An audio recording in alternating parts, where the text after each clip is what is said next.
नमस्कार मित्रांनो, सकाळचे 6 वाजता आहेत आणि मी निघालेलो आहे एका अशा किल्ल्याच्या दिशेने की ज्या किल्ल्याची कीर्ती आपण ऐकून असाल। थोडक्यात सांगायचं झालं तर त्रेतायुगामध्ये प्रभू श्रीराम, त्यानंतर कलियुगामध्ये सातवाहन काळामध्ये या किल्ल्याची बांधणी आणि त्यानंतर साक्षात शिवशाहीमध्ये छत्रपती संभाजी महाराज यांच्याशी आणि त्यांच्या शौर्याशी संबंध असलेला असा किल्ला, तर तो किल्ला म्हणजे रामशेज। हा किल्ला माझ्या घरापासून अवघ्या 11 ते 12 किलोमीटर अंतरावर आहे, म्हणून मी या किल्ल्याला भेट द्यायला सायकलीवर निघालेलो आहे। मी माझ्या मित्राला सांगितलं की बाबा चल रामशेज पाहून येऊ, तर तो सांगतो की तो तेथे 4 ते 5 वेळा जाऊन आला आहे आणि तिथे पाहण्यासारखं काहीच नाही म्हणे। तर म्हणून मी हा व्हिडिओ बनवला आहे की तुम्ही रामशेजवरती आल्यानंतर काय पाहावं आणि तिथे पाहण्यासारखं काय आहे आणि त्याच्या मागचा इतिहास काय आहे।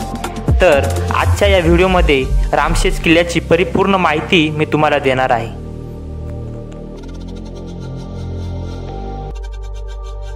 अर्धा तास वाट पाहिल्यानंतर माझे मित्र आलेले आहेत आणि सकाळी 7:23 आम्ही रामशेज किल्ला चढायला सुरुवात केलेली आहे। तर रामशेज किल्ल्याबद्दल सांगायचं झालं तर नाशिक जिल्ह्यातील दिंडोरी तालुक्यातील आशेवाडी येथे असलेला हा रामशेज किल्ला। हा किल्ला गिरिदुर्ग या प्रकारात मोडतो आणि या किल्ल्याची उंची 3270 फूट एवढी आहे। मराठ्यांच्या अतुलनीय व शौर्यशाली पराक्रमाचा साक्षीदार असलेला असा हा रामशेज किल्ला।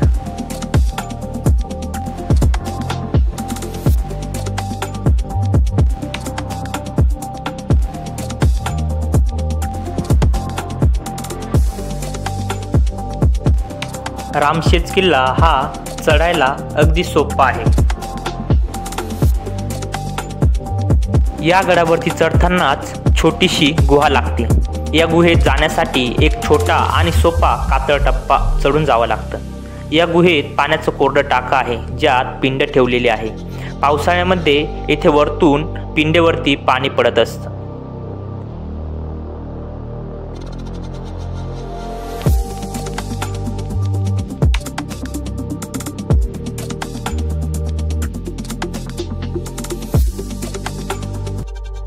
गुहा पाहून पुन्हा पायवाटेवर येऊन थोडंसं वर चढल्यावर रामाची मंदिर असलेली एक गुहा आहे। रामशेज म्हणजे रामाची शय्या। श्रीराम वनवासात असताना त्यांनी काही दिवस या डोंगरावरती मुक्काम केला, म्हणून या डोंगराला रामशेज असे नाव दिले गेले। या मंदिरात त्रिमुखी दत्तांची मूर्ती, श्रीराम, लक्ष्मण, सीतामाता आणि दुर्गा मातेची मूर्ती आपल्याला पाहायला मिळते। बजरंगबलींचे दर्शन घेतल्यानंतर बाहेर आल्यानंतर इथे आपल्याला पायऱ्या दिसतात। त्या पायऱ्या उतरून गेल्यानंतर आपल्याला पाण्याची टाकी दिसते। या पाण्याच्या टाक्यामध्ये पिण्यायोग्य पाणी आहे। इथे 12 महिने पाणी असते। हे पाणी चवीला अतिशय गोड आहे। इथून थोडं वर चढून गेल्यानंतर गडमाथ्यावर ज्या उद्ध्वस्त दरवाजातून आपण प्रवेश करतो त्याच दरवाजाच्या समोर एक छोटा कमान असलेला दरवाजा।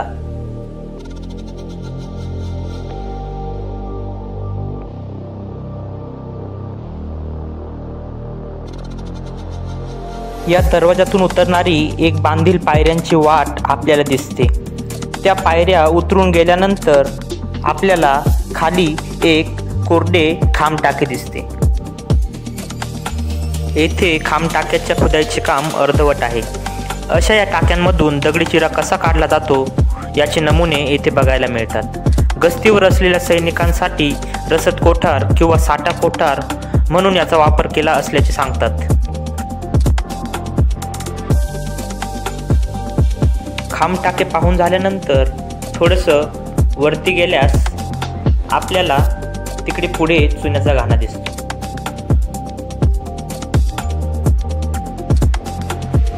हा आहे चुन्याचा घाणा।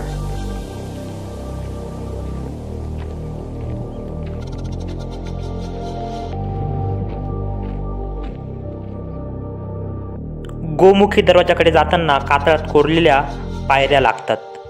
रामशेज किल्ल्यावर सध्या स्थितीमध्ये असलेल्या या कातळात कोरलेल्या पायऱ्यांचा मार्ग आणि कोरीव दरवाजा या किल्ल्याचं वैशिष्ट्य आहे.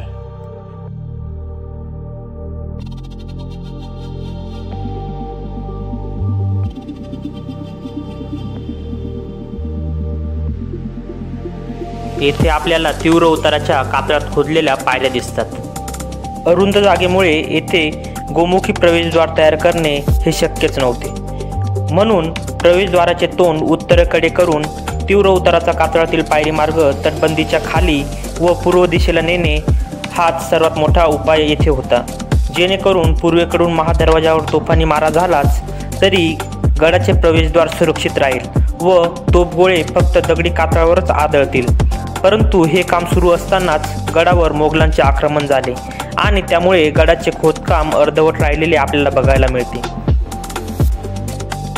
तटाखाली जाणारा हा पायरी मार्ग पूर्णपणे खोदून होऊ शकला नाही, परंतु कोणतेही दगडी खोदकाम हे वरून खाली केले जाते याचा पुरावा व उत्कृष्ट नमुना येथे बघायला मिळतो.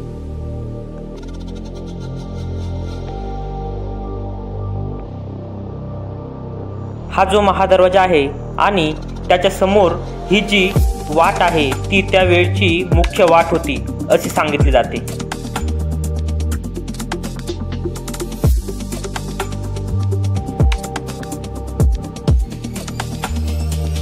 या वाटेने आपण थोडंसं पुढे जाऊन पाहूयात. असं सांगतात की ही वाट पुढे तुटलेली आहे.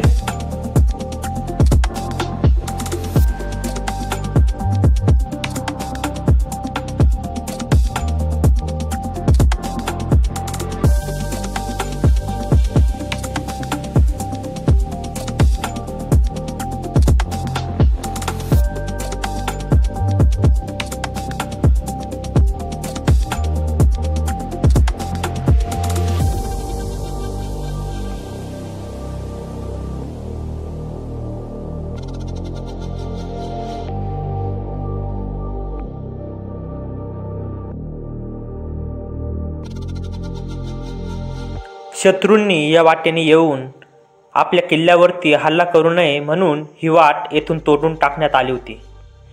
इथे तुम्ही तोडलेली वाट पाहू शकतात.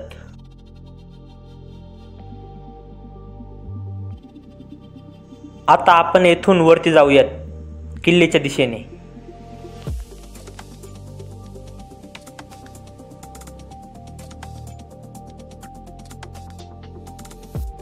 गड संवर्धन करणारे आपले नाशिकमधील मराठी मावळे यांनी हा नवीन दरवाजा येथे लावलेला आहे. त्यांचे मनापासून आभार.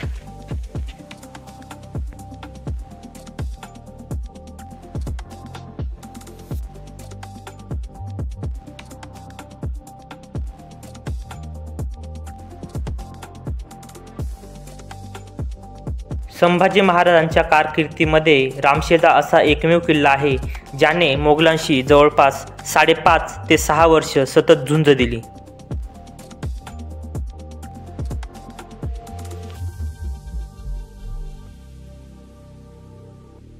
तुम्हाला हे छोटंसं पाण्याचं टाकं दिसत असेल, पण ते पाण्याचं टाकं नसून ही त्यावेळची भुयारी वाट आहे असं सांगतात.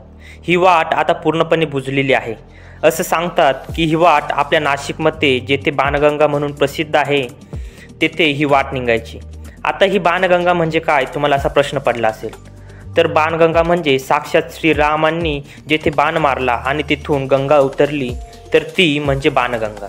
इकडे पठाराच्या डाव्या बाजूला छावणी लावायची एक जागा आहे. इकडे एक कातळ आहे. त्या कातळमध्ये आपण लाकडी ओंडके रोवतो त्या प्रकारची ही जागा आहे.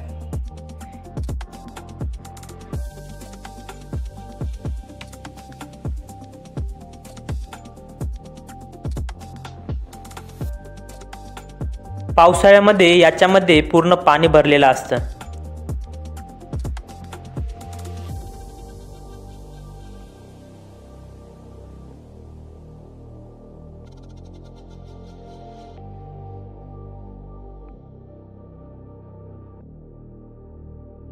या पठारावर नवीनच उभारलेला झेंडाचा खांब आपल्याला दिसतो.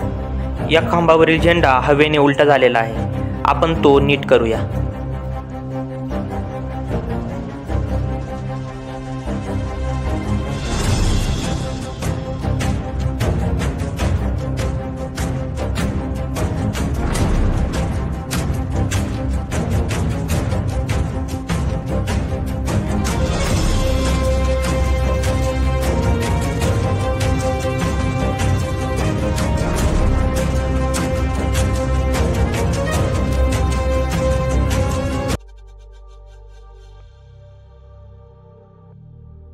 हा माझा लहानपणापासूनचा मित्र मुकेश. कोणी येऊ ना येऊ, पण आम्ही दोघे ट्रॅकिंगला नेहमी सोबत असतो.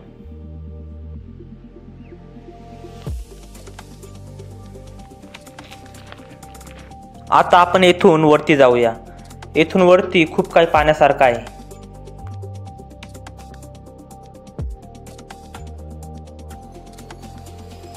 इथे वरती चढताना खाली पाहून चला. इथे आपल्याला देवी पाहायला मिळते.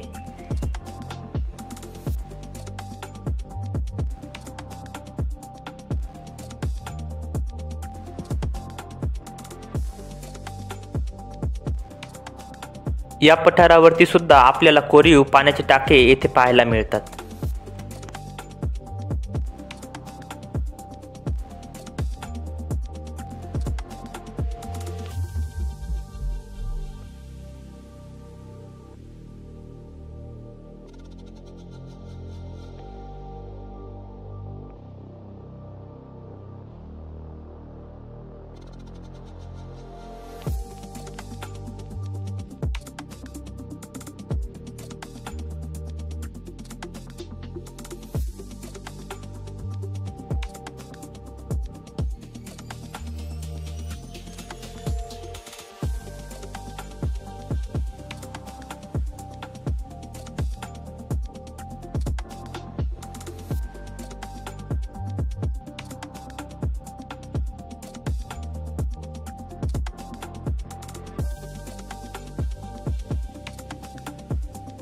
हे आपल्याला आई भवानीचं मंदिर येथे पाहायला मिळतं.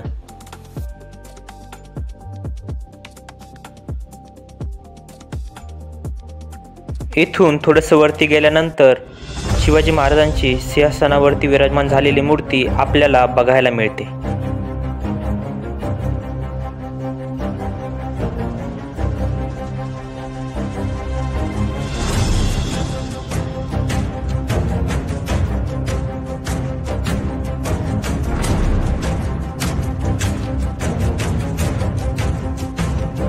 आता आपण इथे खाली जाऊन पाहूयात, इथे नेमकी काय आहे.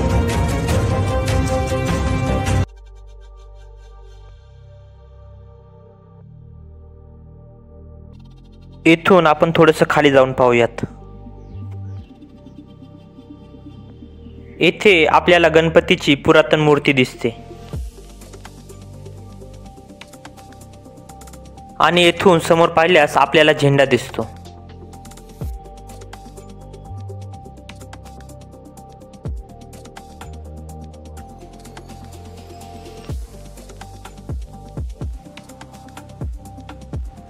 इथून आणखी वर गेलात तर एका पठारावर राजवाड्याचे अवशेष आहेत. तर आता आपण जाऊन ते पाहूयात.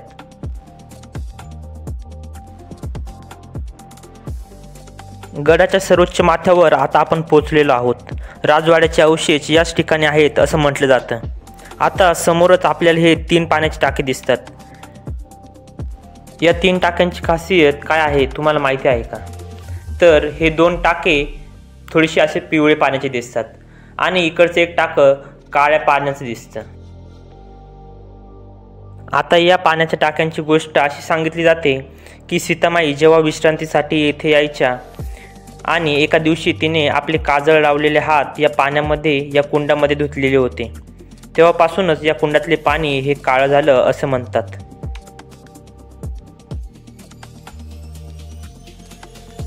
आता हे पहा, राजवाड्याचे अवशेष आपल्याला पाहायला मिळतात. हे राजवाड्याचे अवशेष पूर्णपणे पडलेले आहे.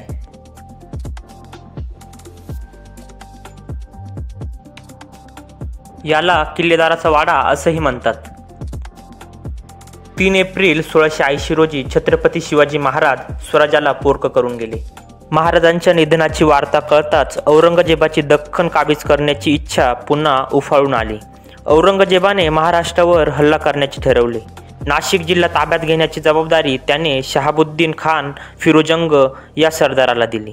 शहाबुद्दीन खानाने सर्वात सोपा किल्ला समजून रामशेजवर आक्रमण करण्याचे ठरवले. सर्वात कुमकुवत गोष्ट म्हणजे किल्ल्यावर साध्या तोफासुद्धा नव्हत्या.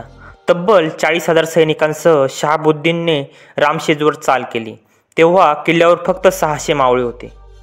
शिवाजी महाराजांची शिकवण होती की जेव्हा शत्रूला ताकदीने हरवू शकत नसाल अशा वेळी गनिमी कावा वापरावा। आता तुम्हाला प्रश्न पडला असेल की गनिमी कावा म्हणजे काय? तर गनिमी कावा म्हणजे गुगली वॉर हे एक प्रकारचे युद्धतंत्र आहे। यात अतिशय कमी संख्याबळाने तुलनेने मोठ्या असलेल्या सैनिकास जेरीस आणता येते। यात मुख्य डावपेच असा की बेसावध शत्रूवर अचानक हल्ला करून त्याची जास्तीत जास्त हानी करून शत्रू सावध होण्यापूर्वी माघार घेतली जाते। किल्लेदाराने वरून दगडगोटे फेकून पहिला हल्ला चढवला, शिवाय जनावरांचे कातडे वापरून लाकडाच्या तोफा बनवल्या, त्यातून सतत तोफगोळांचा आणि आगीचा मारा सुरू केला। छत्रपती संभाजी महाराज सुद्धा या लढाईसाठी सर्वतत्पर प्रयत्नशील होते। ते अत्यंत हुशारीने मावळ्यांना रसद पुरवत होते। वरच्या पठारावर राजवाड्याचे अवशेष पाहून झाल्यानंतर खाली आल्यास आपल्याला येथे 2 पाण्याचे टाके बघायला मिळतात। त्याच्यापैकी एका पाण्याच्या टाक्यात आपल्याला मासे सुद्धा बघायला मिळतात। एका दिवसात किल्ला जिंकू अशी शहाबुद्दीनची अपेक्षा होती, पण 5 महिने झाले तरी त्याला किल्ल्याचा एकही भाग जिंकता आला नाही। मराठ्यांचा चिवटपणा पाहून औरंगजेब संतापला। त्याने शहाबुद्दीनला परत बोलावून फतेखानाला मोहिमेसाठी पाठवले। फतेखानाने जोरदार तोफा किल्ल्यावर डागायला सुरुवात केली, त्यामुळे किल्ल्याचा काही बुरुजांचे नुकसान व्हायचे, पण मराठे एका रात्रीतच तो बुरुज पुन्हा बांधून काढायचे। कित्येक दिवस हेच सुरू होते। फतेखानाला किल्ल्यावरच्या मराठा मावळ्यांना जादूटोणा येतो असे वाटायला लागले। त्यानंतर आलेल्या कासम खानच्या पदरी सुद्धा अपयशच आले।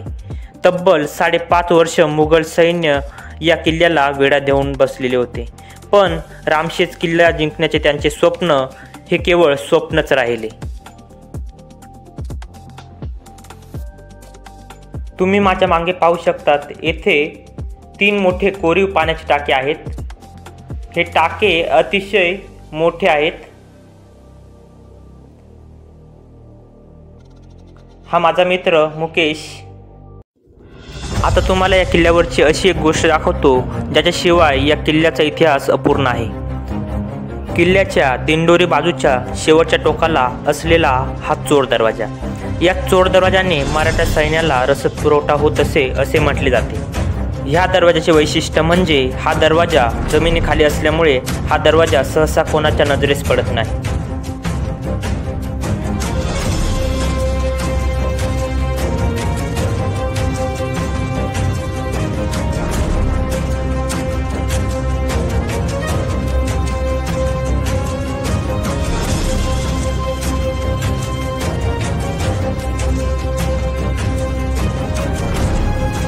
तर असा आहे हा गुप्त असलेला चोर दरवाजा।